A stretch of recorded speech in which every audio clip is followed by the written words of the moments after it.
Hartlepool, in the northeast of England, is a coastal town built on industry and working-class pride. It sits on the edge of the North Sea, a grey, cold, unforgiving stretch of water that has taken real lives throughout its history. When John Darwin's canoe was found drifting on March 21, 2002, nobody was shocked that the sea had claimed another victim. It happened.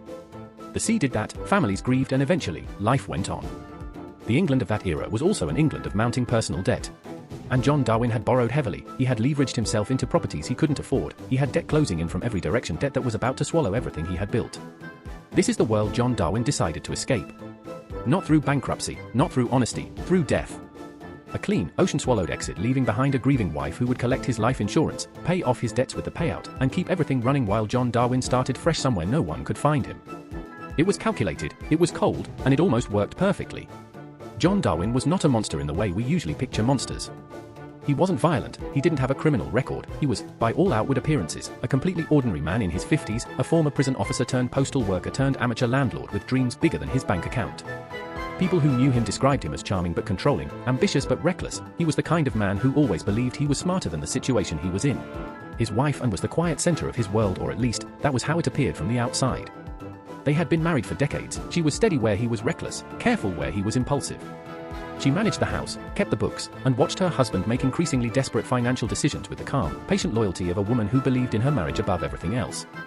Their two sons, Mark and Anthony, were adults by the time their father vanished. Both had their own lives, their own careers beginning to take shape. They adored their parents, they came home for holidays, they called their mother regularly. They were, by every measure, a normal family navigating normal life. And John Darwin looked at all of it: the sons, the wife, the home, the life they had built together, and decided that his debt problem was worth more than any of it. What he needed was to disappear, and what he needed to make that work was Anne. Here is what the world believed happened on March 21, 2002. John Darwin, an experienced canoeist, went out alone into the North Sea near Seaton Carew Beach. His canoe was found the next day, his paddle nearby, no body. A search was launched, the Coast Guard combed the water, and eventually the conclusion was unavoidable: John Darwin had drowned. Tragic. Unexplained, life swallowed by the North Sea. And Darwin played the grieving widow with devastating commitment. She spoke to police, she answered questions, she cried, she buried an empty coffin in her heart and told her sons their father was gone. Mark and Anthony were devastated. They rallied around their mother, they worried about her living alone, they called more often, they visited more often, and every time they came through that front door and held their grieving mother, John Darwin was, in all likelihood, just on the other side of the wall. Because here is what was actually happening: John and Darwin had planned this together. While the world mourned and the Coast Guard searched, John Darwin walked away from the beach, alive and unharmed, and returned home. And had arranged for him to hide in the adjacent house, a property they owned as landlords, connected to their home by a door cut through the adjoining wall. John Darwin lived there in secret, sleeping in a spare room, moving quietly, staying indoors during daylight hours, existing in a strange suspended reality just meters away from his grieving family's daily life. Over the following months, and began collecting, life insurance payouts came through, pension claims were filed, debts were cleared, the financial pressure that had been crushing them both began to lift. And John Darwin, the supposedly drowned man, began to feel something perhaps even worse than desperation. He began to feel comfortable. He started going outside. Cautiously at first, then regularly. He grew a beard. He changed his appearance. He began using a false name, John Jones. He opened a bank account. He applied for a passport. He traveled to Panama, of all places, where he and began seriously investigating the possibility of emigrating, of starting an entirely new life in Central America, funded by the insurance money of a dead man who was standing right there in the travel agent's office. In 2004, John Darwin was officially declared legally dead, his death certificate was issued, and collected more money, and John Darwin remained hidden, not in some remote cabin in the mountains, not in some distant country with no extradition treaty, but next door to the house where his sons came to visit their grieving mother. For 5 years, it held together, 5 years of Anne Darwin looking her sons in the eyes and performing grief, 5 years of phone calls where she let them comfort her, 5 years of Christmases and birthdays and quiet Sunday visits where Mark and Anthony sat in their mother's kitchen, not knowing that their father might be 20 feet away, reading a newspaper, waiting for them to leave. The turn came in December 2007, and it came from the most unlikely direction. John Darwin, after 5 years in the shadows, decided he wanted to be alive again. His plan, if you can even call it that, was simply to walk into a police station and claim amnesia. He would say he had no memory of the past 5 years. That he had been wandering, confused, lost.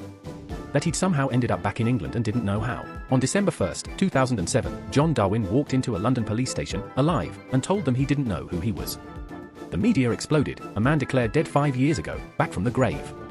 His wife Anne gave tearful interviews. She said she couldn't believe it. She said she was overwhelmed. She said it was a miracle. And then someone found the photograph. A single image, discovered online, buried on a real estate website from Panama. It had been posted in 2006, a year before John supposedly walked out of his amnesia. It showed a happy couple standing in a property office in Panama City, smiling, looking at real estate brochures. The couple was John and Darwin. Alive. Together. Smiling, planning a future in Central America, with the life insurance money of a dead man who was standing in the photograph. The amnesia story collapsed overnight.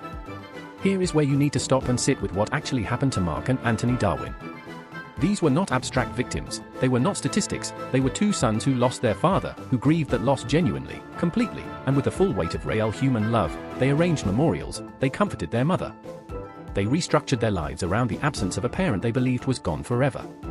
And their mother, the woman who held them while they cried, who accepted every phone call and every visit and every expression of love they offered, knew the entire time. When the photograph emerged and Darwin was arrested, Mark and Anthony released a statement. It was short, it was quiet, and it was one of the most devastating things you will ever read. They said they felt like they had lost both parents, not one, both. Because the mother who had comforted them through a grief she had manufactured was, in their words, as much a stranger to them as the father who had faked his death. And Darwin had not been a passive participant. She had been the engine of the fraud, she had managed the finances, she had filed the insurance claims, she had maintained the story. She had looked at her children, her own children, and chosen, every single day for 5 years, to keep lying. And when she finally stood in front of cameras after John walked into that police station, when she performed the role of stunned, overwhelmed wife, relief flooding her face at her husband's miraculous return, her sons were watching. They believed her, they were happy for her, they thought their mother was getting her husband back. She let them believe that. Right up until the photograph made it impossible. There is no version of this story where Darwin is a victim. And the justice system, to its credit, agreed. In July 2008, John Darwin stood in a courtroom in the northeast of England and pleaded guilty to 8 counts of obtaining money by deception and 1 count of fraud. He was sentenced to 6 years and 3 months in prison. And Darwin, who had initially tried to claim she was herself a victim of John's manipulation, that she had been coerced, controlled, that she hadn't had a choice, was convicted by a jury who did not believe a word of it. She received the same sentence, 6 years and 3 months. They went to prison together, the couple who had faked a death and spent 5 years building a lie on the foundation of their son's grief. John Darwin was released after serving 3 years. And was released at roughly the same time. Their marriage did not survive prison, and Darwin, upon release, moved to the Philippines, where she eventually remarried. She has since spoken publicly in interviews that many people found deeply unsatisfying about the pressure she was under, the love she had for her husband, the impossible position she was placed in. She has never, by most accounts, offered her sons the kind of apology that might mean anything. John Darwin returned to relative obscurity. He has given occasional interviews, he has shown limited remorse. He remains, in person and in temperament, very much the man who once thought faking his own death was a reasonable solution to a debt problem. Mark and Anthony Darwin rebuilt their lives. They have both spoken about the permanent damage the deception caused, not just to their relationship with their parents, but to their ability to trust. When your mother looks you in the eyes and performs grief for the death of a living man, something changes in you. Something about the world stops feeling solid. They have both said, in different ways, that they have moved forward, that they chose to keep living rather than to keep drowning in what was done to them. That is, in its way, the only satisfying ending this story has. Not justice, not redemption, just two ordinary men deciding that the people who were supposed to protect them didn't get to define the rest of their lives. The insurance companies recovered some of the money, not all of it. The policies paid out. The debts were cleared. The system that was supposed to catch this kind of fraud failed completely for 5 years, until a single photograph on a Panamanian real estate website brought the entire architecture of deception down in 48 hours.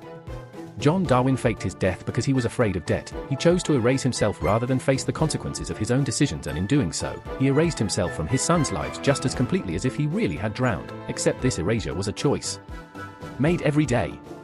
For 5 years. The ocean didn't take John Darwin, he gave himself away. And the two people who paid the real price never went near the water. If you're new here, this is History with Noir, where we go into the darkest corners of true history and bring back the stories that were buried, forgotten, or deliberately hidden. Subscribe, because every week we go somewhere most channels won't. This has been History with Noir, where every story is a W for the truth. I'll see you in the next one.